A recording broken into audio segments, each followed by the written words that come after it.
નમસ્કાર મિત્રો, option trader Gujarati new learning વિડીયોમાં આપ સૌ મિત્રોનું હાર્દિક સ્વાગત છે. સૌથી પહેલાં અગત્યનું ડિસ્ક્લેમર કે આ વિડીયો માત્ર ને માત્ર એજ્યુકેશન પર્પઝથી છે.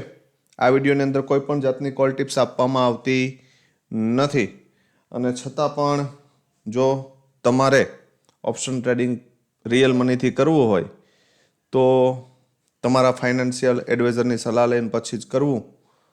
ઓપ્શન ટ્રેડર ગુજરાતી તમારા પ્રોફિટ અને લોસ પર કોઈ પણ જાતના જવાબદાર નથી. બરાબર. સૌથી પહેલાં આપણે શરૂઆત કરીએ રિવિઝનથી કે ભાઈ શુક્રવારના ટ્રેડિંગ સેશનની અંદર આપણે શું ચર્ચા કરી હતી અને આપણે શું જોવા મળ્યું. બરાબર. તો મહત્વની વાત હતી કે ભાઈ આપણે અપસાઇડ માટે આ લેવલની ઉપર બુલિશ હતા. કોની ઉપર? તો કે 25,498ની ઉપર, અને આ એરિયામાં અહીંયા બોટમથી બુલિશ હતા. 25,372ની નીચે જાય તો પછી આપણે નેગેટિવ વિચારવાનું હતું.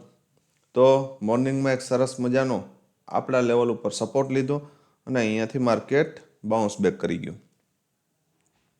ત્યારબાદ ફરી એક પુલબેક આવ્યો અને ફરી અહીંયાથી ફરી બાઉન્સ બેક કરી ગયું. ક્યાં સુધી? તો કે 625 સુધી, જે આપણો એરિયા હતો. બરાબર. કે ભાઈ આ માર્કેટ માટે સ્ટ્રોંગ રેઝિસ્ટન્સ છે. એ વિડીયોની અંદર આપણે ચર્ચા કરી હતી. ત્યાં સુધી માર્કેટ ઇઝીલી જતું રહ્યું, કેમ કે અહીંયા સુધી આપણે જોતું હતું. અહીંયા સુધી આપણે માર્કેટને જોઈતું હતું કે ભાઈ અહીંયા સુધી આવવું જોઈએ અને આટલો પુલબેક આવે તો જ એક સરસ મજાની મૂવમેન્ટ મળે. બરાબર. તો પ્રીમિયમના ચાર્ટ ઉપર નજર નાખીએ કે ભાઈ એમાં શું જોવા મળ્યું છે આપણે. ચલો, પ્રીમિયમ હતું આપણું 25,600નો સી. હવે આની અંદર આપણે એ ચર્ચા કરી હતી કે ભાઈ 88ની ઉપર એક 15 મિનિટની કેન્ડલનું ક્લોઝિંગ કરી દે. બરાબર. અને પછી મારા એવા શબ્દો હતા કે યા તો એ 69 મળે, 88 મળે, અથવા તો 75ની આજુબાજુ ક્યાંય પણ મળે. બરાબર. તો આની અંદર એન્ટ્રી કરી શકાય. બીજી વસ્તુ કે આ ઉપરથી એક કેન્ડલ રેડ આવી છે, એના પછી એક રેડ કેન્ડલ બીજી આવી, એની નીચે ક્લોઝ કરી છે. હવે વેઇટેજ જે બાજુ છે એ બાજુ કોઈ કેન્ડલ પોઝ થાય છે, આગળના લોની નીચે ક્લોઝ નથી થતી, તો પછી આની અંદર એન્ટ્રી કરવી પડે. સ્ટોપલોસ 100% મોટો આવે છે. આ પુલબેક એરિયાની આજુબાજુનો સ્ટોપલોસ આવે, પણ હવે એ લેવો પડે ભાઈ. બરાબર.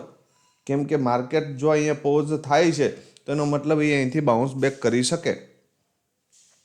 તો રિસ્કી ટ્રેડ અહીંયાથી ટ્રેડ કરી શકતા હતા અને પહેલો ટાર્ગેટ મેં આપ્યો હતો 135 અને બીજો આપ્યો હતો 160 અને એનાથી ઉપર નીકળે તો 181. બરાબર. તો વન વેની અંદર 160 સુધીનો આ પ્રીમિયમે ડાયરેક્ટ મોર્નિંગમાં ટાર્ગેટ આપ્યો. ત્યાર પછી 135ની ઉપર અહીંયા સસ્ટેન કર્યું, સામાન્ય પુલબેક આપ્યો અને ફરી અહીંયા એક સરસ મજાની પિનબાર કેન્ડલ લેવલ ઉપર આપી અને બાકી રહેલો ટાર્ગેટ 181નો આપી દીધો. બરાબર. તો આ સરસ મજાના બે ટ્રેડ હતા. જે મિત્રોએ લીધા હોય એના માટે જેકપોટ હતા. બરાબર. એના પછી આમાં સ્કેલ્પિંગ હતું, પણ એ સ્કેલ્પિંગ આપણે કરવા માટે રેડી છે નહીં. કેમ કે આ પ્રીમિયમ આ 53ની નીચે કેવું હતું? નેગેટિવ હતો અને કોઈ સ્ટ્રોંગ કેન્ડલનું ક્લોઝિંગ આની ઉપર આવ્યું નહીં. ત્યાં સુધી આ પ્રીમિયમ કેવું છે? નેગેટિવ. તો આવી ઓપોર્ચ્યુનિટી ગોતતા શીખો ભાઈ, તો જ માર્કેટની અંદર સસ્ટેન થઈ શકાય. આ ધારી લ્યો કે આ પ્રીમિયમ અહીંથી નીકળી ગયું, આ કેન્ડલ બની ગઈ છે, તો હવે આને બાય કરી શકાય નહીં. રીઝન એ છે કે તમારો સ્ટોપલોસ મોટો થઈ જાય ભાઈ. એટલે ટ્રેડ મળે છે, રાઈટ ટાઈમ ઉપર એન્ટ્રી થઈ ગઈ છે તો ઠીક છે, નથી થઈ તો છોડી દો. બરાબર. આ નિયમ સાથે તમારે હાલવું પડે. બરાબર. બીજી વસ્તુ, એક રેડ પિનબાર અહીંયા પણ છે. રેડ પિનબાર અહીંયા પણ છે. જો તમે પિનબારના દમ ઉપર લીધું હોય ને તો પણ એક સરસ મજાનો ટાર્ગેટ અહીંયા સુધીનું, જ્યાં સુધી જે પુલબેક સુધી લઈ શક્યા ત્યાં સુધી, પણ એક ટાર્ગેટ સારામાં સારો અહીંયા પણ હતો. બરાબર. પણ જે મિત્રો પાસે નોલેજ છે એના માટે છે આ. બરાબર. તો આ તો વાત થઈ શુક્રવારના ટ્રેડિંગ સેશનની. હવે આવતીકાલે શું થઈ શકે? હવે જો ભાઈ માર્કેટની અંદર સરસ મજાના ન્યૂઝ ફ્લો થાય છે કે ભાઈ યુએસની સુપ્રીમ કોર્ટે જે ટેરિફ લગાવ્યો છે એ ઇનવેલિડ ઘોષિત કર્યો છે અને જે કંઈ પણ ટેરિફના નામે જે રકમ આવી છે એને રિટર્ન કરવાનું કીધું છે. છતાંય ટ્રમ્પ ચાચાએ ફરી એનાઉન્સમેન્ટ કર્યું કે ભાઈ 10% ટેરિફ તો હું એક્સ્ટ્રા લગાડીશ, અને 2-3 કલાક પછી 2-3 પેક વધી ગયા હશે એટલે ફરી કીધું કે 15% વધારીશ. બરાબર. તો રાત્રે જે ગિફ્ટ નિફ્ટી છે 320 પોઈન્ટની આજુબાજુ ગેપઅપ બતાવે છે. તો આ તેજીની અંદર ફસાઈ જતા નહીં. એટલે ન્યૂઝ બેઝ ઉપર આપણે વધારે કંઈ વિચારશું નહીં કે માર્કેટ શું કરે છે. માર્કેટ જો આ રેન્જમાં જ ખુલે, ક્યાં 25,651 અપસાઇડની અને 25,466, જ્યાં સુધી આને બ્રેક ન કરે ને ત્યાં સુધી વધારે કંઈ ન વિચારતા. હા, અને બ્રેક કરીને એક 15 મિનિટની કેન્ડલનું ક્લોઝિંગ આવી જાય ને તો આપણે અપસાઇડ અથવા ડાઉનસાઇડનું વિચારી લેશું. પણ જ્યાં સુધી આની વચ્ચે છે ને 466 થી 651 200 પોઈન્ટ છે. બરાબર. તો આ 200 પોઈન્ટની અંદર છે ત્યાં સુધી મને નથી લાગતું કે માર્કેટને ક્યાંય હલવા દે. જો માર્કેટ ફ્લેટ ઓપન કરી દીધું ને તો આ બંને લેવલનું ખાસ ધ્યાન રાખજો, આ બંને લેવલને પાર નહીં થવા દે. બરાબર. આ મારો એક્સપિરિયન્સ છે. પણ જો આની ઉપર નીકળી ગયું તો પછી એક મૂવમેન્ટ આપી દેશે. આપણે પ્રીમિયમના ચાર્ટ ઉપર જોઈ લેશું. બરાબર. આની ઉપર નીકળ્યું તો ફર્સ્ટ ટાર્ગેટ 25,769 અને એનાથી ઉપર 25,883. આ માર્કેટ માટે સ્ટ્રોંગ રેઝિસ્ટન્સ છે, યાદ રાખજો. બરાબર. આ એરિયામાં ગેપઅપ ઓપન થાય ને આ એરિયામાં મળે ને તો અહીંથી સેલિંગની ઓપોર્ચ્યુનિટી ગોતી શકાય. It's possible. બરાબર. તો આ વસ્તુ મગજમાં ફિટ રાખજો. હવે જોઈ લઈએ આપણે પ્રીમિયમમાં. આની અંદર ડાઉન સાઇડ માટેના લેવલ જોઈ લઈએ. 466ની નીચે ગયું ને આ પ્રીમિયમ એટલે એક સ્ટ્રોંગ સપોર્ટ છે 25,375. જો આને બ્રેક કર્યું ને તો 244ના દરવાજા ઓપન થઈ જશે. યાદ રાખજો, 375 થી 244ના દરવાજા ક્લીન ઓપન થઈ જશે. બરાબર. તો સ્ક્રીનશોટ માર લેજો. હવે એક અગત્યની વાત, ઘણા મિત્રોના મેસેજ છે કે સાહેબ કોર્સ ક્યારે લોન્ચ કરો છો, કોર્સની અંદર શું હશે. બરાબર. તો કોર્સની અંદર મહત્વની વસ્તુઓ કે જે નોલેજ ઉપર હું તમને આ એનાલિસિસ કરીને આપું છું, મારો જે 6 વર્ષનો એક્સપિરિયન્સ છે કે માર્કેટની અંદર ક્યારે કામ કરવું જોઈએ, ક્યારે ન કામ કરવું જોઈએ. બરાબર. અથવા તો ક્યારે લોંગ ટાર્ગેટ માટે બેસવું જોઈએ, ક્યારે શોર્ટ ટાર્ગેટ લઈને ઊભું થઈ જવું જોઈએ, કયા લેવલને માર્કેટ બ્રેક કર્યા પછી જ માર્કેટની અંદર બ્લાસ્ટ મૂવમેન્ટ મળી શકે. બરાબર. કેટલા લોટથી કામ કરવું જોઈએ, કઈ સ્ટ્રાઇક પ્રાઇસ પસંદ કરવી જોઈએ. બરાબર. અથવા તો તમારો રિસ્ક રિવોર્ડ કેવી રીતે તમારે જાળવવો, માર્કેટની અંદર વન સાઇડેડ માર્કેટ હોય તો રીએન્ટ્રી કેવી રીતે કરવી, એડજસ્ટમેન્ટ થિયરી અનુસાર એક્સપાયરીના દિવસે 3 વાગ્યા પછી સારો એવો પ્રોફિટ કેવી રીતે કરવો. એટલે કે બ્લાસ્ટ હીરો ઝીરો એડજસ્ટમેન્ટથી જે સેટઅપ છે. બરાબર. કે માર્કેટ જ્યારે એડજસ્ટમેન્ટ કરે ત્યારે આપણે કેવી રીતે કામ કરી શકીએ. બરાબર. અને સારો એવો પ્રોફિટ કરી શકીએ. બરાબર. ત્યાર પછી ઓપ્શન ચેનના ડેટા કેવી રીતે રીડ કરવા. આ બધી વસ્તુ, યોગ્ય એન્ટ્રી તમારી ક્યાં છે અને યોગ્ય એક્ઝિટ ક્યાં છે. બરાબર. આ તમામ વસ્તુ કોર્સની અંદર આવરી લેવામાં આવી છે. બરાબર. પછી એક વસ્તુ ખાસ ધ્યાન રાખજો કે જે નિયમ કાયદા છે, બરાબર, એ નિયમ કાયદા ફોલો કરશો તો ક્યારેય તકલીફ પડશે નહીં. બાકી એવો કોર્સની અંદર કોઈ અલાદીનનું ચિરાગ છે નહીં કે જેને તમે જોઈ અને કરોડપતિ બની જશો. પણ જે વસ્તુ મેં કીધી છે કે ભાઈ આ પ્રીમિયમ આવી કન્ડિશનમાં અહીંથી આ જ થાય તો પછી એનો તમારે બેક ટેસ્ટ કરવો પડે. તમે ક્યારે કોન્ફિડન્સમાં આવી શકો કે ભાઈ મારો કોર્સ લીધા પછી તમે જે બધા વિડીયો છે એ કમ્પ્લીટ જોઈ લ્યો, એના નિયમ કાયદાને નોટ ડાઉન કરો અને લાઈવ માર્કેટની અંદર 1 મહિનાથી લઈ અને 2 મહિના સુધી જ્યારે પણ એ સેટઅપ બને છે ત્યારે ખરેખર એવું થાય છે કે કેમ એની નોંધ રાખો. અને 5 વખત કોઈ જે સેટઅપ આપણે કોઈ શીખવાડ્યું છે ને એ સેટઅપમાં 5 વખત સેટઅપ બન્યું છે ને 4 વખત ટાર્ગેટ આવ્યો છે ને તો આપણા સેટઅપના એસએલ હશે 5-7 પોઈન્ટ કે 10 પોઈન્ટના. અને ટાર્ગેટ હશે 60.50 પોઈન્ટ પ્લસના. તો આ 4માં જો ટાર્ગેટ આવ્યા ને એટલે 250 પોઈન્ટ દઈ જશે. તો આવા બધા ઘણા બધા સેટઅપો છે કે ભાઈ જેની અંદર આપણે બેસ્ટ રીતે રિસ્ક રિવોર્ડ મુજબ એન્ટ્રી અને એક્ઝિટ કરી શકીએ. તો આ બધી વસ્તુને તમે શીખશો, સમજશો અને એનો બેક ટેસ્ટ કરશો ત્યારે તમને તમારી જાત ઉપર કોન્ફિડન્સ આવશે. બરાબર. અને બીજી વસ્તુ એક મહત્વનો પ્રશ્ન હતો કે સાહેબ કોર્સની ફી શું રહેશે? ભાઈ તમારો 1 મહિનાના લોસ કરતાં તો ઓછી જ હશે. બરાબર. જે મિત્રો 50,000 60,000 રૂપિયો લોસ કરે છે એક દિવસના, મારી પાસે 200 થી 250 વ્યક્તિઓના સ્ક્રીનશોટ એવા છે કે જેની પાસે જેનો લોસ મિનિમમ 70 લાખ પ્લસનો છે. કેટલો? 70 લાખ. બરાબર. તો ભાઈ જે લોકો 70 લાખનો લોસ કરે છે એના માટે આ નોર્મલ કિંમત છે. બરાબર. જે કંઈ પણ હશે ટીમ નક્કી કરશે એ પ્રમાણે ફાઇનલાઇઝ કરશું. બરાબર. કદાચ હોળી પહેલાં આવશે તો હોળીનું ડિસ્કાઉન્ટ પણ હશે. બરાબર. પણ કોસ્ટલી હશે. બરાબર. એટલું સરળતાથી કોઈ આ જે નોલેજ છે બરાબર એનો ભાવ તો હશે ભાઈ. બરાબર. તો પણ નોલેજ 100% હશે. જો તમે ડિસિપ્લિન સાથે કામ કરશો ને તો લાઈફ ચેન્જિંગ કોર્સ હશે તમારા માટે. જે તમે જોવો છો ને કે ભાઈ આ પ્રીમિયમ સાહેબના ડબલ થાય છે એ તમને પણ ખ્યાલ પડશે કે અહીંથી આ જ થઈ શકે, બીજું કાંઈ ન થાય. બરાબર. અને એ કોન્ફિડન્સ જ્યારે આવી જશે ને ત્યારે તમે સરસ મજાના પ્રોફિટમાં હશો. બરાબર. તો જોઈ લઈએ 25,700નો કોલ કે ભાઈ એની અંદર શું થઈ શકે. કોલનું પ્રીમિયમ છે 25,700નો CE. હવે ખાસ બીજી વાત કે યુટ્યુબની અંદર આ વસ્તુ આપણે ફ્રી ઓફ કોસ્ટ આપીએ છીએ. કેવું આપીએ છીએ? Free of cost.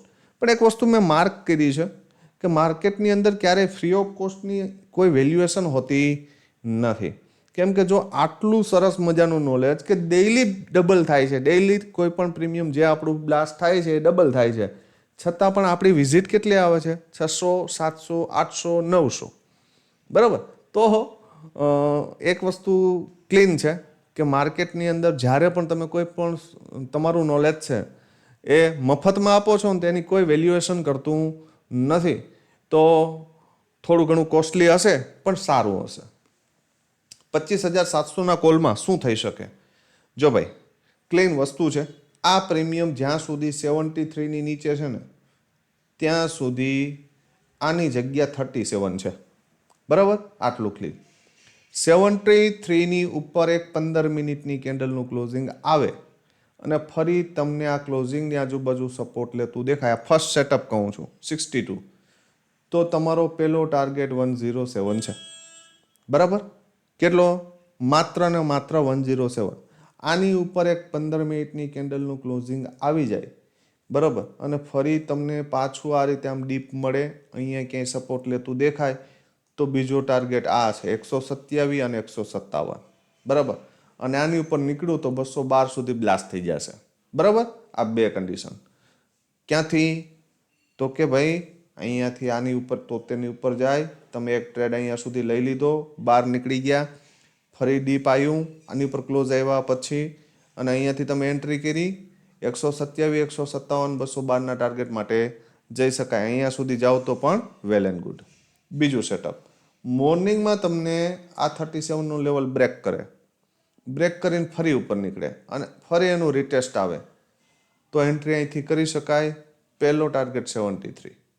બરાબર. આનાથી વિશેષ હું વિચારતો નથી. આનાથી વિશેષ વિચારવા માટે એક 15 મિનિટની કેન્ડલનું ક્લોઝિંગ 73ની ઉપર આવે, ફરી ડીપ આવે. બરાબર.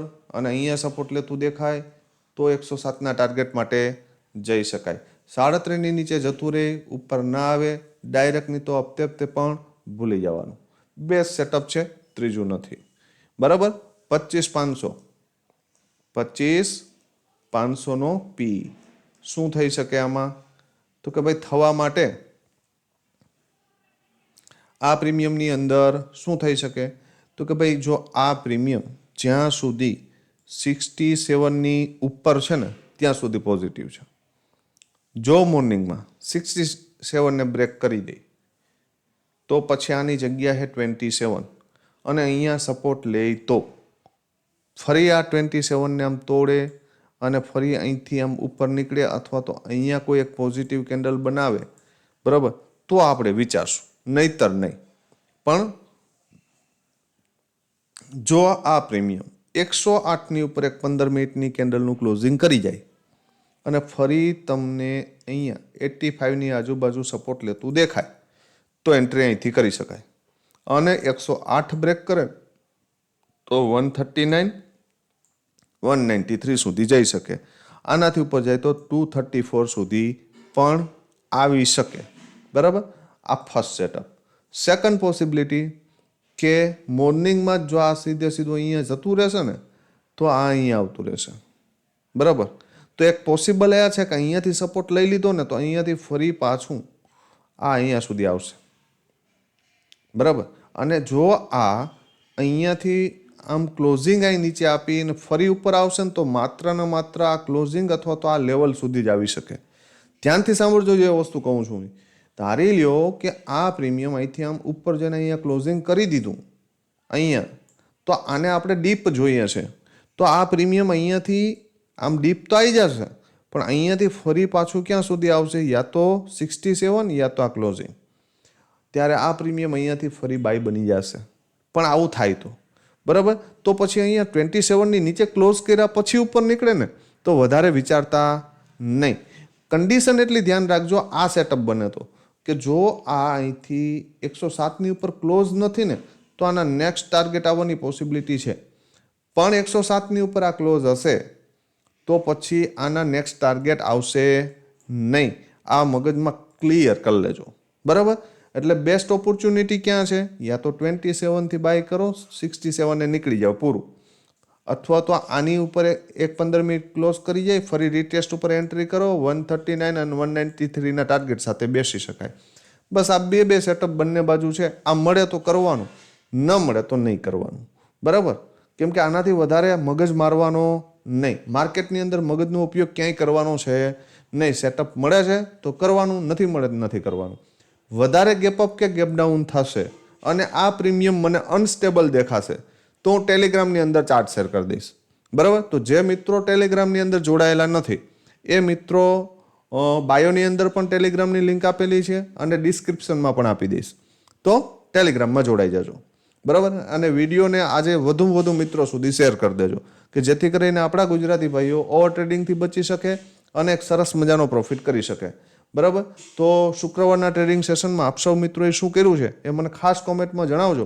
આજનું કોમેન્ટનું કમસે કમ તમે જે જોવો છો ને એના 50% કોમેન્ટ હોવી જોઈએ તો જ આ એફર્ટ અમને આપવો પોસાય એવો છે. કેમ કે આટલી મહેનત કરવા છતાં જો તમે શેર પણ ન કરો, કોમેન્ટ પણ ન કરો કે લાઇક પણ ન કરો તો મતલબ કંઈ થતો નથી, બરાબર. આટલું પોઝિટિવ તમારા માટે વિચારી અને ક્લેમ કહીએ છે કે આની ઉપર આ જ થઈ શકે, એનાથી વિશેષ બીજું કંઈ થાય ને, ન થાય તો 5-7 પોઈન્ટનો એસએલ લઈ લેશું. એસએલ નામનું પ્રાણી આપણી ડિક્શનરીમાં હોવું જોઈએ, બરાબર. પછી 50 વાળું પ્રીમિયમ આપણે બાય કરીને બેસીએ, કેટલું 50 રૂપિયાવાળું પ્રીમિયમ આપણે બાય કરીએ અને પછી એને રાહ જોઈએ કે ભાઈ હવે આને 0 થઈ જાય ત્યાં સુધી વાંધો નહીં, તો પછી એ આપણી મૂર્ખામી છે ભાઈ, બરાબર. તો આશા રાખું છું કે જે વસ્તુ મેં સમજાવ્યું છે એનાથી કંઈક પોઝિટિવિટી આવશે તમારે ટ્રેડિંગ જર્નીમાં. તો વિડીયોને વધુમાં વધુ લાઇક કરી દેજો, શેર કરી દેજો અને કોમેન્ટ કરવાનું ભૂલશો નહીં. આવતીકાલે ફરી મળીશું નવા વિડીયોમાં. ત્યાં સુધી જય માતાજી, હર હર મહાદેવ.